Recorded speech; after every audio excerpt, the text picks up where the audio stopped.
পূজা, sorry sorry. জিজু তুমি? হ্যাঁ, আসলে আমি ভেবেছিলাম পূজা, ওই জন্যই আমার ভুল হয়ে গেছে। I am sorry. আরে কি জিজু, নিজের ওয়াইফ আর শালীর মতো তফাৎ বোঝো না? আমি কি করে বুঝবো? তুমি তো পূজার ড্রেস পরে দাঁড়িয়ে আছো। আমি তো ওই জন্যই পেছন থেকে দেখে ভাবলাম যে পূজা। I am sorry. ঠিক আছে জিজু, কোনো ব্যাপার না।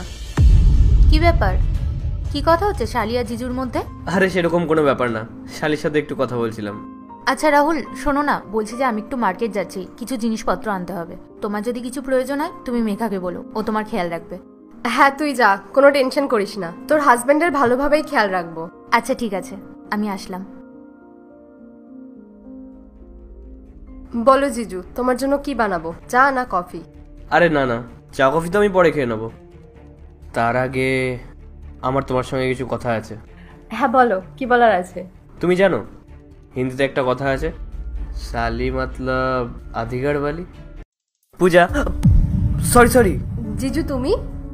হ্যাঁ, আসলে আমি ভেবেছিলাম পূজা, ওই জন্যই আমার ভুল হয়ে গেছে। I am sorry. আরে কি জিজু, নিজের ওয়াইফ আর শালীর মতো তফাৎ বোঝো না? আমি কি করে বুঝবো? তুমি তো পূজার ড্রেস পরে দাঁড়িয়ে আছো। আমি তো ওই জন্যই পেছন থেকে দেখে ভাবলাম যে পূজা। I am sorry. ঠিক আছে জিজু, কোনো ব্যাপার না। কি ব্যাপার? কি কথা হচ্ছে শালি আর জিজুর মধ্যে?